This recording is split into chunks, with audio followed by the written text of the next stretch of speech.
Olá, eu sou o professor Rubem Matos. Estou aqui para ajudar você, contribuinte, a elaborar a sua declaração do imposto de renda com base no próprio programa da Receita Federal.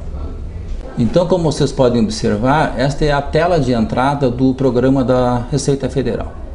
É importante que os contribuintes tenham em mente de que é possível importar todos os dados do ano anterior. Então, aqueles que já declararam em algum meio magnético podem, neste momento, fazer a importação dos dados. Isto vai auxiliar enormemente na hora de preencher, porque quando você importar os dados de 2010, já haverá seus dados pessoais, a questão dos bens já virá, não será necessário ter que redigitar tudo novamente. Caso o contribuinte tenha entregue e-mail papel ou não tenha guardado e-mail magnético, então terá que criar uma nova declaração. Então vamos partir do pressuposto que você, contribuinte, tenha esses dados. Então aqui nós temos a primeira tela, que são os dados pessoais do contribuinte. Aqui nós temos data de nascimento, título eleitoral e uma série de outras informações de cunho pessoal. Há uma tabela com relação à atividade profissional. Aqui também é importante que, se o contribuinte tiver mais de uma fonte de renda, aqui deverá especificar aquela que é a mais importante, aquela que tenha maior volume de recursos envolvidos. Muito bem, uma outra tela importante é a tela que trata dos dependentes. Aqui o contribuinte vai preencher dependente a dependente, colocando todos os dados pessoais do dependente, como o nome, como a relação desse dependente, se é filho, se é esposa, se é companheiro. E esse é um ponto importante, porque a partir deste ano, sob o ponto de vista tributário, a Receita passou a reconhecer como dependente pessoas que tenham relações homoafetivas. Então essa é uma novidade interessante, nova, de vanguarda na área tributária brasileira. Preenchendo esses dados todos, o programa irá cadastrar este e o contribuinte pode fazer cada um preenchendo aqui nome, CPF, data de nascimento e todos os dados. O próprio programa depois irá calcular a dedução possível com os dependentes. Então essa é uma informação interessante que vai facilitar muito a vida do contribuinte. Uma outra situação que é comum nos últimos tempos é a questão dos alimentandos. Alimentandos são aquelas pessoas que recebem alimentação de você, contribuinte, quer você seja o homem, quer você seja a mulher. Então aqui você vai também colocar todos os dados da pessoa que recebe esses alimentos. E é importante destacar que esta pessoa também deverá destacar na sua declaração o recebimento desses alimentos, porque aqui para o contribuinte haverá uma dedução com relação a esses pagamentos, mas a pessoa que receber irá integrar esses valores nos seus proventos, nos seus rendimentos. A próxima tela que nós temos é a tela da fonte pagadora. Normalmente a maior parte dos contribuintes tem um vínculo empregatício.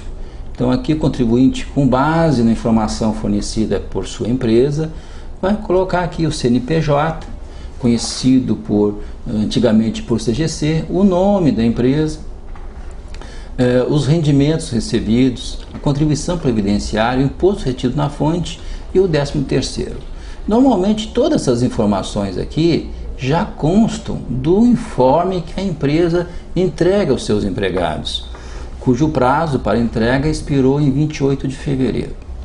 Aqui é uma tela já de pouco uso, são poucos contribuintes que obtêm rendimentos de pessoa física, alguns profissionais que recebem de pessoa física ou recebem fonte do exterior. Os rendimentos isentos e não tributáveis é uma parte significativa que muitas vezes pode confundir o contribuinte. Então vejam, aqueles que recebem, por exemplo, rendimentos decorrentes de uma ação trabalhista que obtiveram êxito, que a empresa foi condenada a um pagamento, e que portanto receberam, esses valores recebidos na ação trabalhista devem ser bem analisados para que na declaração o contribuinte divida adequadamente o que é valor tributável e o que é valor não tributável. Aqui nós podemos ver que o FGTS recebido decorrente de uma ação ou decorrente da própria despedida por parte da empresa, esse FGTS não é tributável, mas é importante que o contribuinte declare isto. Assim como outros valores, como por exemplo o rendimento caderneta de poupança, também não é tributável, mas é importante que o contribuinte declare aqui toda essa parte do rendimento. Aqui eu quero chamar a sua atenção para não confundir com o saldo da conta de poupança, que é outra coisa e é em outro campo específico e que o contribuinte deverá informar. Então vejam, aqui nós temos toda uma série de informações que vai depender de cada caso específico de cada contribuinte.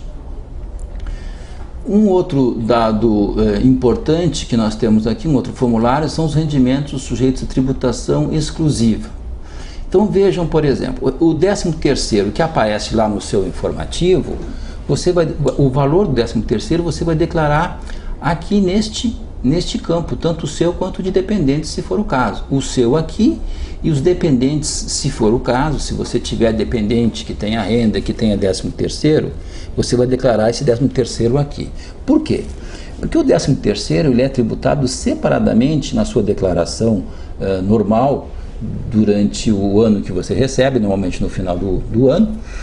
E esse imposto que incide, ele não é recuperável, ou seja, é definitivo. Se ele é definitivo, ele é lançado aqui para que não haja uma nova tributação, mas também você não consegue receber de volta na medida em que a tributação, como dito, é definitiva. Então são dados importantes que devem ser analisados bem pelo nosso contribuinte para que faça uma declaração certa, para que não caia na malha fina, não tenha que fazer uma retificação, para que não omita uma informação e que eventualmente tenha que pagar alguma multa por isso. Um outro ponto que eu gostaria de chamar a atenção dos contribuintes é com relação a bens e direitos. Este aqui normalmente é um ponto em que surgem as maiores dúvidas por parte dos contribuintes. Declaro a minha casa, declaro o aumento que eu fiz na minha casa, declaro as benfeitorias, atualizo o valor do meu imóvel, que já está muito defasado, que o valor de mercado é outro, e quando eu adquiri era um outro, enfim. Há uma série de dúvidas que normalmente envolvem bens e direitos. Aqui, cada situação é muito específica, não é o meio adequado, nós debatemos situações particularizadas. O que eu quero chamar a sua atenção é para questões pontuais. Por exemplo, o contribuinte que tinha declarado na sua declaração do ano anterior um veículo, um automóvel, um carro, e vendeu este bem durante 2010, deve declarar aqui que vendeu este bem. Então vai declarar, vendi o bem tal para tal pessoa, tal CPF, pelo valor X. E na declaração de 2009, por exemplo, este valor vai estar lá, o valor que constou, e na declaração no saldo em 2010 o valor vai ser zero, porque esse bem não vai estar mais no seu patrimônio. Em compensação, se você comprou um outro veículo mais novo, você vai declarar esse novo veículo. Aqui também há que se ter um cuidado. Se você comprou o veículo financiado, você pode declarar aqui neste campo o valor do veículo bruto. Adquirido, um veículo tal, os dados, as características do veículo, licença, chassi, o valor da aquisição. E lá, um outro campo que nós vamos ver em seguida, chamado dívida de ônus reais, se você adquiriu a prazo, lá você vai declarar o quanto você estava devendo desta aquisição em 31 de dezembro de 2010. Então é na data em que você está fazendo a sua prestação de contas, o seu balanço, a sua declaração em 31/12. Você vai declarar quanto que estava devendo deste bem que você comprou financiado, para que não haja, eventualmente, um acréscimo no seu patrimônio que não foi totalmente de recurso financeiro, e sim com que você contraiu alguma dívida para financiar este veículo. Isto vale também para a aquisição de outros bens. Com relação a imóvel, uma opção bastante interessante é você declarar o valor que você pagou, em 2010. Então, se você adquiriu uma casa, um apartamento no início do ano, pagou um valor hipotético de entrada de R$20 mil, e durante 2010 você pagou as prestações que somam mais R$1.000 hipoteticamente, você vai declarar que adquiriu um imóvel tal, localização tal, matrícula no registro de imóveis número tal, o valor total da aquisição você vai no campo da discriminação, e na situação em 31 de dezembro de 2010 você vai colocar só o valor que foi pago em 2010. Quando chegar em 2011, evidentemente você vai pagar mais um pouco desse bem. Aí você vai lá e vai acrescer ao saldo 31 de 2010 mais o valor que você pagar em 2011. Mas isso só vai acontecer na declaração do próximo ano. Então é importante que o contribuinte tenha uma ideia muito clara de fluxo de caixa na declaração de imposto de renda. Se ele tem um bem, ele deve ter uma entrada de recursos compatível com esse bem. Portanto, se o contribuinte, como é muito comum, declara aqui um imóvel de R$150 mil, mas que ele não pagou, depois a Receita vai analisar isso e vai ver que talvez seja incompatível com as rendas que o contribuinte teve, porque o contribuinte declarou todo o valor do imóvel e não só o que ele pagou durante aquele ano. Então eu quero chamar a sua atenção para esse aspecto, entre outros, no sentido de que você faça uma declaração certa, que não tenha nenhum percalço na frente. Por quê? Porque cada vez mais a Receita Federal tem processo de cruzar informações. Isso vem ocorrendo com relação a bens imóveis e com relação às despesas médicas. Então esse é um outro ponto extremamente importante com relação aos pagamentos e doações efetuados. Então vejam aqui. Aqui você vai declarar, nesta tela, todos os pagamentos que você fez, quer sejam dedutíveis, quer não sejam dedutíveis.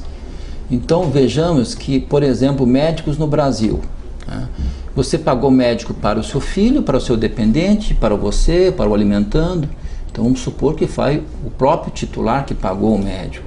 Vai declarar o nome do médico, CPF, o valor pago e, se houver parcela não dedutível ou parcela reembolsada. Essas informações dessa tela aqui vão ser cruzadas pela Receita Federal com as informações prestadas pelo médico que você está informando. Se essas informações não baterem uma com a outra, a Receita Federal vai chamar você, o médico ou ambos para prestar esclarecimento, para saber quem está declarando corretamente. Então isso é um dado importante, uma informação nova para 2010, porque a Receita Federal exigiu dos médicos uma informação chamada de MED, onde os médicos informam para a Receita todos os rendimentos que tiveram das pessoas físicas. Para concluirmos, vamos ver aqui a questão então das dívidas de R$11. Como já havia adiantado aos contribuintes, aqui deve-se declarar todas as dívidas que o contribuinte tinha: cheque especial, financiamento de cartão de crédito, saldo bancário negativo, financiamento do automóvel, no exemplo que eu dei anteriormente. Enfim, todos os dados da dívida, que isso provavelmente e possivelmente cruzado com a evolução do seu patrimônio. Porque você pode ter aquisição de patrimônio, mas foi um patrimônio financiado. Então, tenham cuidado com isto. Por hora era só. Desejo uma boa declaração para todos vocês. Obrigado.